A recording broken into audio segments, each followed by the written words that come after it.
Alright, it is time to rank another soundtrack, and this time I'm going to be doing Vectorman on the Sega Genesis. Like always, I'm just doing the stage themes, so there's no title screen, no ending, etc. Now there are 16 levels, but there are only 10 songs to rank because many of them repeat in other levels, so I will annotate where these levels appear, but for sure I'll refer to them as the first level that the song appears in. I'll preface this like I always do by saying that this list is just my opinion.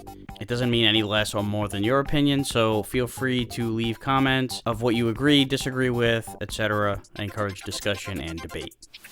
So, without any further ado, let's get on with the list. Number 10, Superstructure / Dark Ruins.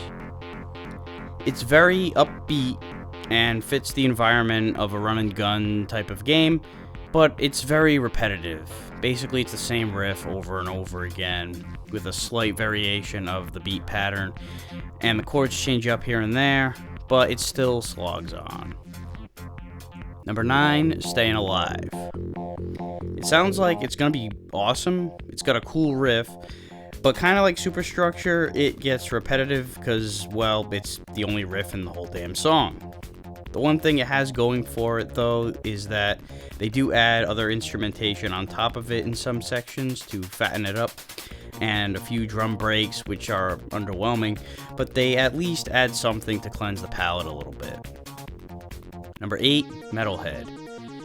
You don't tend to hear much of this song when playing the game because the level is so short. It's basically just a boss battle, and you're constantly hearing the sounds of the metal claws clutching onto the tracks, so listening to the song by itself is pretty much a different experience. The bass riff is pretty cool, but it kind of repeats throughout the song with different instrumentation. The distorted guitar, or what I'm assuming is supposed to be a guitar, sounds very airy to be a guitar, even by 16-bit emulation standards. Which is kind of surprising given that the song is called Metalhead. I was expecting it to have a little more teeth to it. Plus, guitar sounds on the Genesis were pretty prevalent and sounded fairly authentic in a very dirty, gritty form. So I think with different production, it could have made its way up the list a little bit more. Number 7, Twist and Shout. Yeah, this is not a cover of the Beatles' iconic hit. This is much different. Although it does share one thing in common, it's got a lot of energy. In this case, it's chaotic energy. It's the perfect fit for the tornado-themed final stage because, much like being inside an actual tornado, you're being taken for a ride every which way but loose. There's all kinds of noises, static, and sound effects plastered on top of the fast-paced beat. There's not a lot in terms of melody, and there's certainly nothing catchy going on here, but it's so fucking moody and evocative. Number 6, Rock and Roller / Underground Vault. At first glance, this one seems like it's gonna be really obnoxious. The stabby hits are a little too much, but then more instruments layer themselves on top of it, and it starts to flesh out the song more. Love the chord progression in the refrain. It's just a simple root note sustained chord, but it sounds cool as shit. In between progression changes, the main verse riff gets a variation with some marimba, which is a nice touch and adds a little something to this otherwise basic arrangement. Number 5, Teraport / Bamboo Mill. It builds up nicely, starting off with just the synth sequence, and then the beat drops, and then the bass kicks in on top of all that. But it seems like it just builds up the whole time and doesn't really lead anywhere. It does have a breakdown, but I wouldn't say that it's really much of a payoff. I do like the chord progression and the percussion. The beat changes up the patterns quite a bit, even without using a snare drum the whole time. And lots of songs on the soundtrack don't use a snare drum, but this one feels like it's about to break through and bring in a heavy beat at any moment, and it never does. But even so, the drum patterns and the riffs themselves are still really cool. Number 4, Death Alley. The main verse is really chaotic.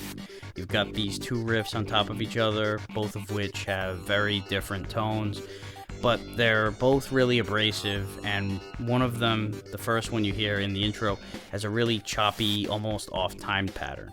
Then it flows into a section where this much cleaner instrumentation is on top of the abrasive shit. It's a really cool contrast. It doesn't really change up all that much, but it does have these little breakdowns where the arrangement shifts here and there. Number 3, Absolute Zero / World Link Center. The riffs in this song are quite simple for the most part. With the exception of this one synth loop, there's not a lot to the riffs melodically, but I just love these types of mid-tempo demonic dirges. The thing that really does it for me is just how haunting the tones are. There's a minimal amount of percussion too, just a few sporadic hits here and there, which gives the song a lot of space, which in turn helps with the whole ambiance. It's quite different from most of the songs in the soundtrack, which is always something that helps out a song in my book. And it really fits with the absolute zero level. I always feel like I'm in a place where it's 0 degrees Kelvin when this is playing. Number 2, Arctic Ridge / Hydroponic Lab. This reminds me a lot of Absolute Zero, both in its haunting vibe, moderate tempo, and even the synth pattern is similar to the synth loop. But it's vastly different with tone, and there's a lot less space. There's more layering on this one, all the gaps are filled. It doesn't have as many dynamic changes in the arrangement, but it's not repetitive. There are more than enough changes. It just stays in a very steady groove.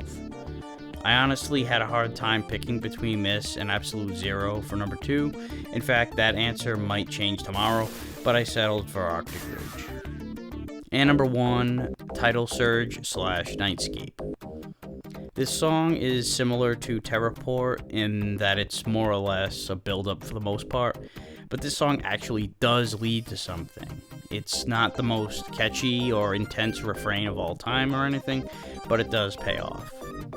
One thing I like about this song too is the variety of riffs, not just the amount of riffs, but how some are much more noodly and busy than others, and they're wedged in between other riffs that are the complete opposite. This sort of dynamic of mashing things up keeps the song from being too predictable. You could easily segregate the different types of riffs with others that are similar, but then it stagnates the song. I like what they did here a lot more. So that's it for this list. Here is a quick recap. Number 10, Superstructure and Dark Ruins. Number 9, Staying Alive. Number 8, Metalhead. Number 7, Twist and Shout. Number 6, Rock and Roller and Underground Vault. Number 5, Teraport and Bamboo Mill. Number 4, Death Alley. Number 3, Absolute Zero and World Link Center. Number 2, Arctic Ridge and Hydroponic Lab. And number 1, Tidal Surge and Nightscape. So that's it for this list. What are your thoughts? What do you agree with? What do you disagree with? How would you rank these yourself? Or anything else you might want to leave in the comments. Feel free. That'll do it for this episode. Thanks for watching, and I'll see you next time.